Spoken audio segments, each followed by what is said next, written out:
Hi, welcome back. Let us learn NCERT Political Science, Class 10, that is Chapter 1, Power Sharing. So, with this chapter, we resume the tour of democracy. In a democracy, all power does not rest with any one organ of a state. An intelligent sharing of power among legislature, executive, and judiciary is very important to the design of a democracy. So we start with two stories from Belgium and Sri Lanka. Both these stories are about how democracies handles of power sharing. So the stories yield some general conclusions about the need for power sharing in democracy. So this allows us to discuss various forms of power sharing that will be taken up in the following two chapters. So now in this chapter we shall understand power sharing with the help of two countries case study. So here we have first one, the Belgium. So before going to the case study of Belgium, let us learn what is power sharing.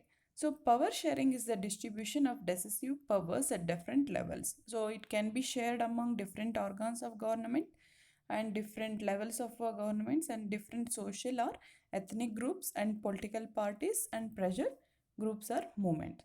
So here we have a case study of Belgium. Let us learn what happened in the Belgium. So Belgium is a small country in Europe, smaller in area than the state of Haryana. So it has borders with France and Netherlands, Germany and Luxembourg. It has a population of a little over 1 crore, about half of the population of Haryana. So the ethnic composition of this small country is very complex of the country's total population. So 59% lives in the Flemish region, and they speaks Dutch language.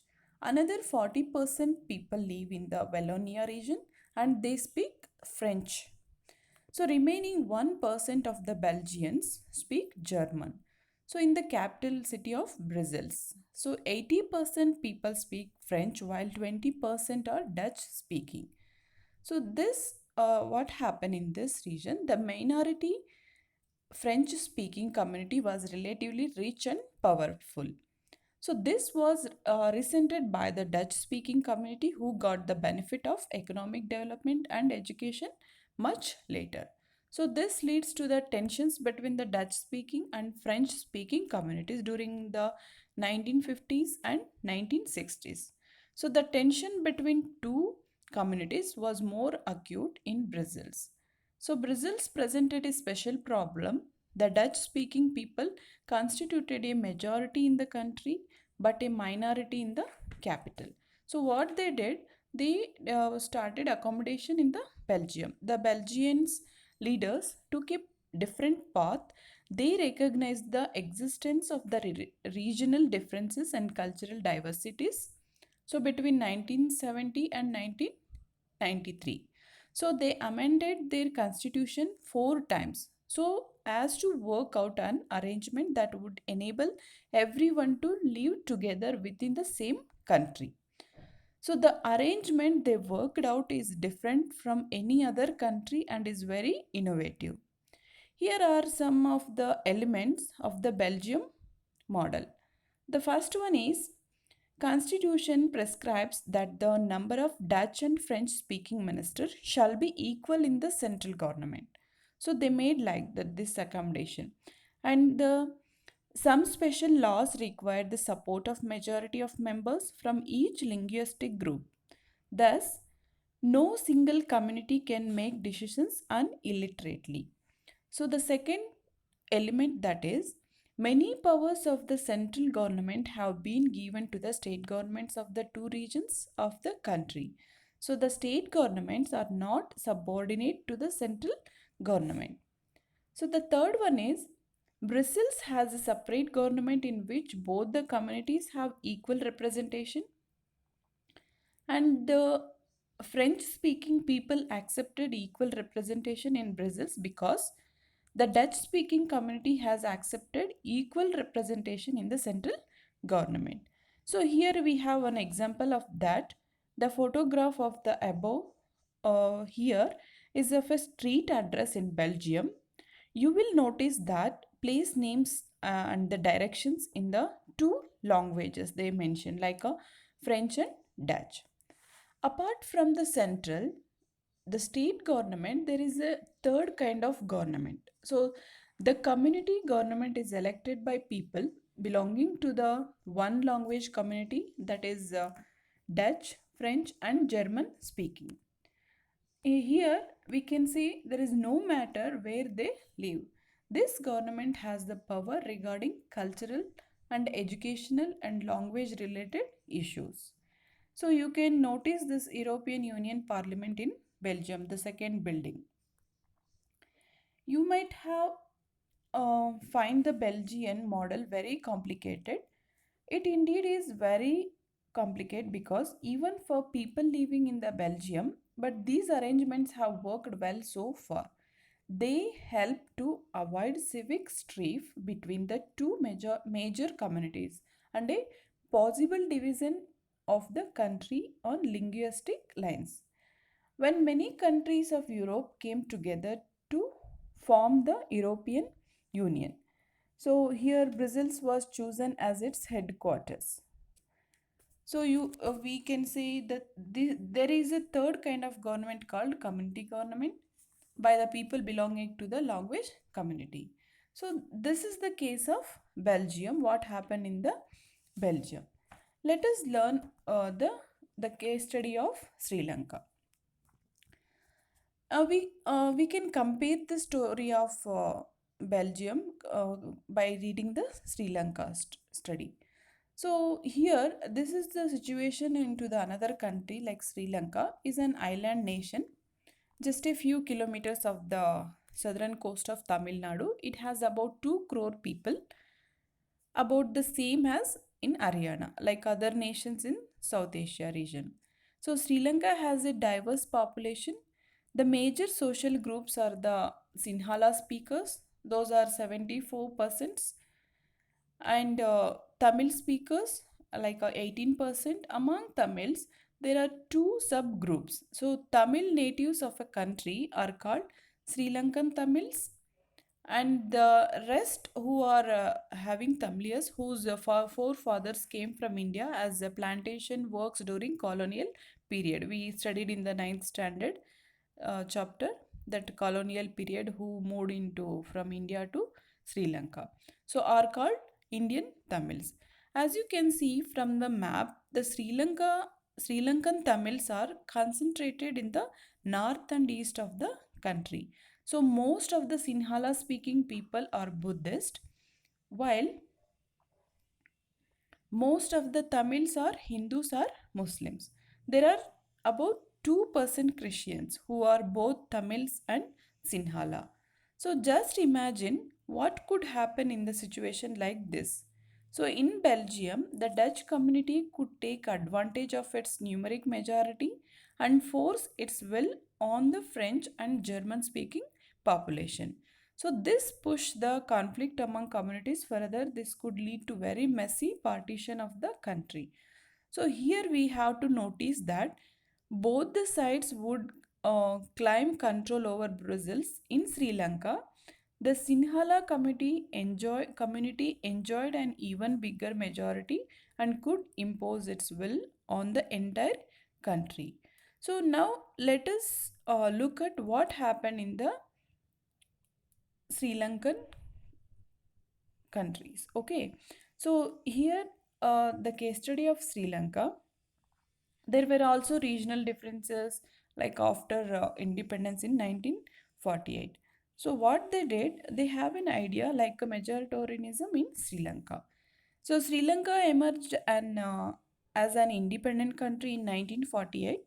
The leaders of the Sinhala community sought to secure dominance over government by virtue of their majority. As a result, the democratically elected government adopted a series of majoritarian measures to establish Sinhala supremacy.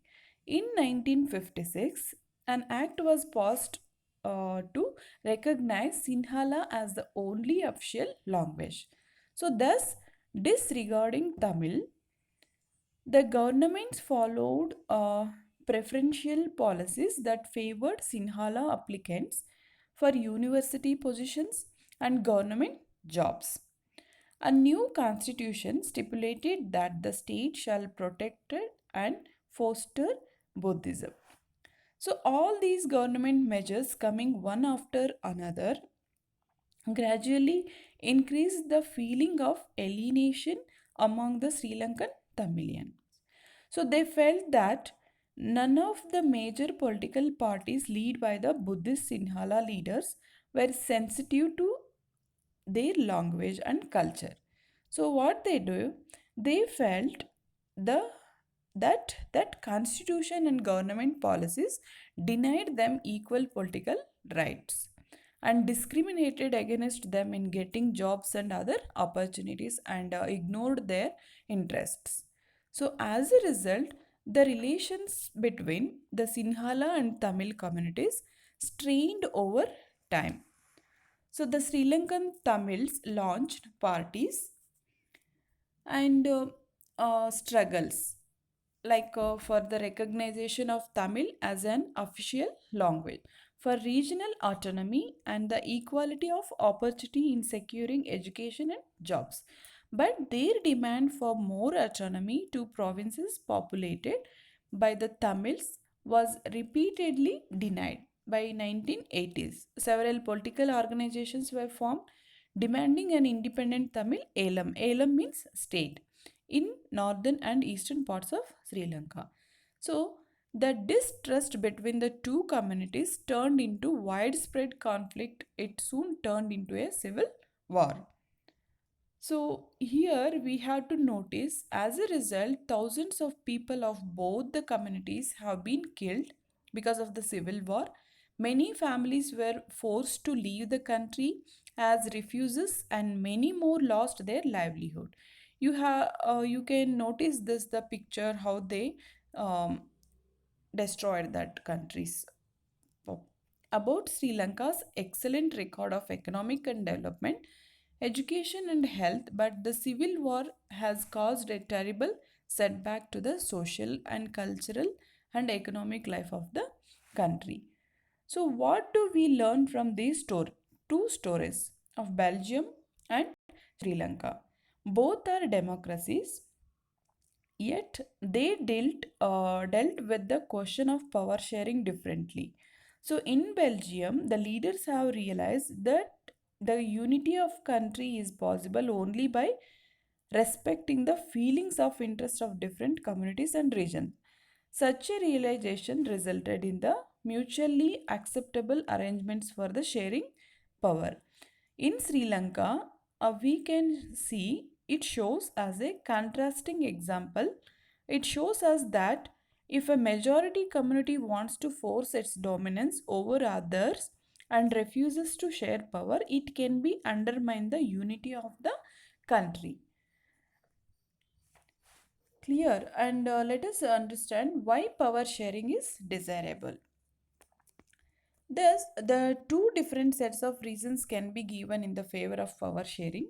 The firstly, power sharing is good because it helps to reduce the possibility of conflict between social groups.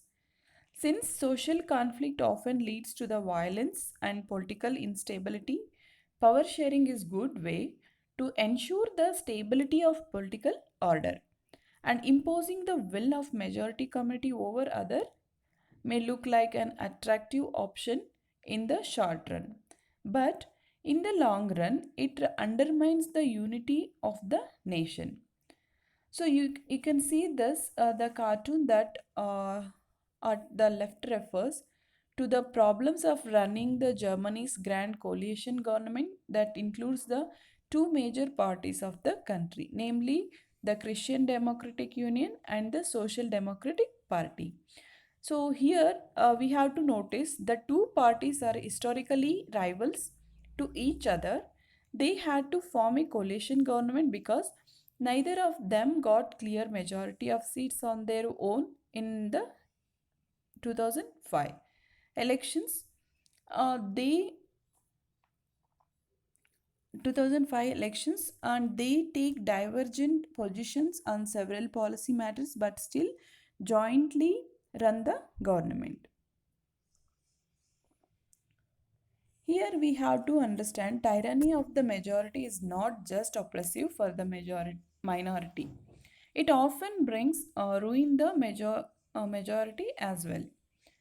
So there is a second point, that is deeper reason why power sharing is good for democracies. So power sharing is the very spirit of democracy. A democratic rule involves sharing power with those affected by its excessive and who have to live with its effects. So people have a right to be consulted on how they are to be governed. And second thing, a legitimate government is one where citizens thought participation acquire a stake in the system. So here we can see the why power sharing is desirable. That is prudential reasons. That is avoids conflicts. Majority cannot rule over minority.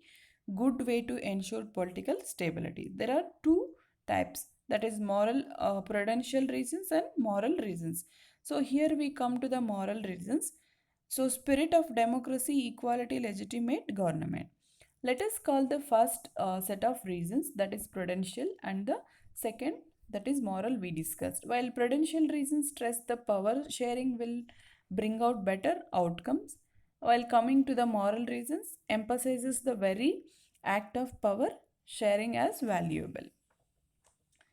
So this is the explanation of prudential reason. So for example, we can say reservation of the prudential reason.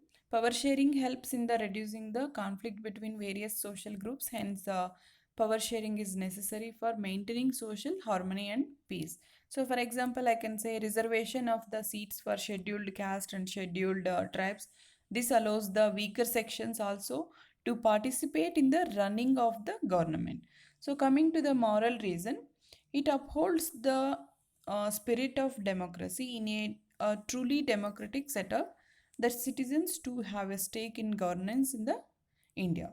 So the citizens can come together to debate and criticize the policies and the decisions of the government.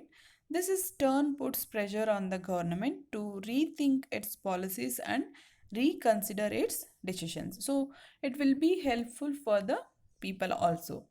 So let us learn forms of power sharing.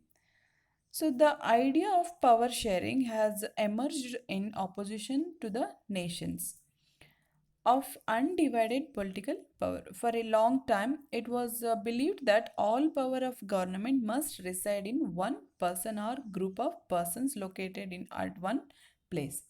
So, it was felt that if the power to decide is dispersed, it would not be possible to take quick decisions and to enforce them. But these notions have changed with the emergence of democracy. One basic principle of democracy is that people are the source of all political power. In a democracy, people rule themselves through institutions of the self governments.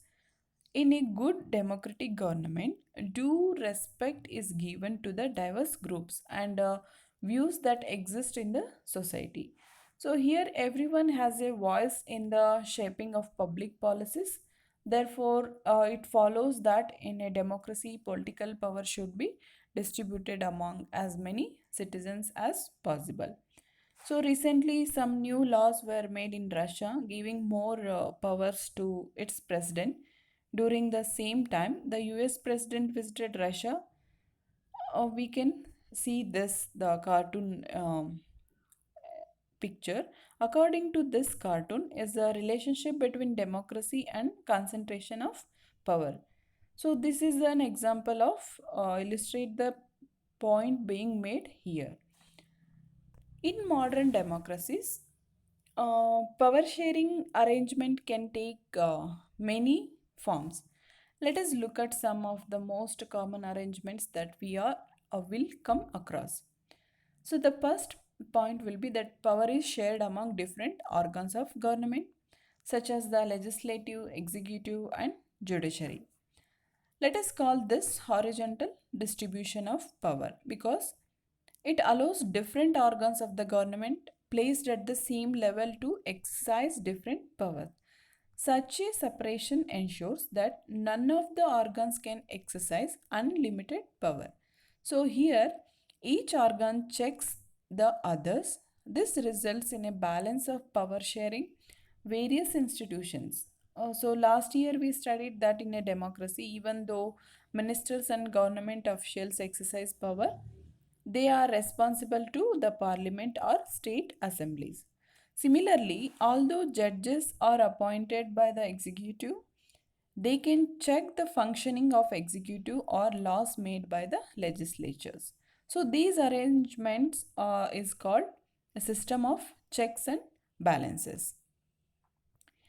And the second one is power can be shared among government at different levels.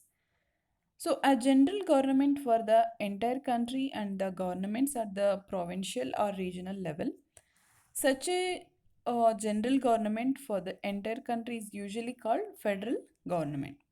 So, in India, we refer to it as a central or union government. So, the governments at the provincial or the regional level are called by different names in the different countries. So, in India, we call them state governments. This system is not followed in all countries. There are many countries where there are no provincial or state governments. But in those countries like ours, where there are different levels of government, the constitution clearly lays down the powers of different levels of the government. So, this is what they did in the Belgium, but was refused in the Sri Lanka. You have to notice this point. This is called federal division of power. The same principle can be extended to levels of the government lower than the state government, such as the municipality and panchayat.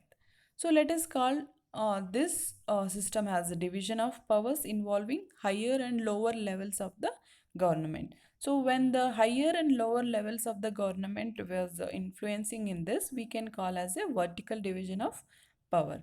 So here we learnt horizontal power and vertical power differences. So we shall study these at some length in the next chapter. So let us move on to the third point. So that power may also shared among social groups such as the religious and linguistic groups and community government like that in Belgium is a good example of this arrangement. Like in some countries, there are constitutional and legal arrangements whereby socially weaker sections and the women are represented in the legislature and the administration. So last year we studied the system of reserved constitution constituencies in assemblies and the parliament of our country. So in this type of the arrangement is meant to give space in the government and administration to diverse social groups who otherwise, we can say, this administration to diverse social groups who otherwise would be feel alienated from the government. So this method is used to give minority communities and we can say fair share in power in unit second. We shall look at the various ways of accommodating social diversities. The fourth one is power sharing of arrangements can also be seen in way political parties, pressure groups and movements like control or influence those in powers. In a democracy, the citizens must have freedom to choose among various contenders for power. In contemporary democracies, this takes the form of competition among different parties. Such competitions ensures that power does not remain in one hand. In the long run, power is shared among different political parties that represent different ideologies and the social groups. Sometimes this kind of sharing can be direct when two or more parties form an alliance to contest elections. If their alliance is elected, they form a coalition government and thus share power in a democracy. For example, we can say in 2009, Dr. Manmohan Singh, they collated to the another party like that. So here we find the interest groups such as those of traders, businessmen and industrialists, farmers and industrial workers. They also will have a share in the governmental power, either though participation in governmental communities or bringing influence on the decision making process.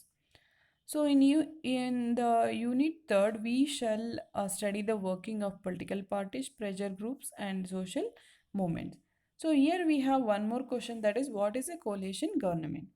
A coalition government is when several political parties cooperate, reducing the dominance of any one party. The usual reason for this, that no party on its own can achieve a majority in the parliament. So for their example, we can say coalition government leads to the consensus, negotiation and compromise, and this leads to the stable government.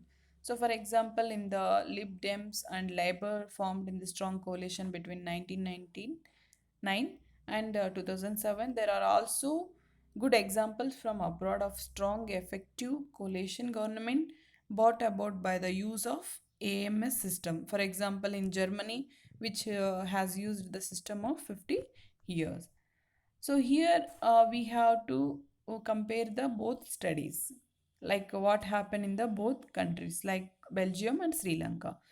Belgium chose the peaceful way and was ready to compromise. This prevented a civil war, and Belgians are leading a happy and prosperous life with just a few modulations. Here, coming to the Sri Lanka's case study, Sinhalas did not compromise, and the result was a war and ethnic lines. And Sri Lankans destroyed their country's backdrop, and poverty has settled.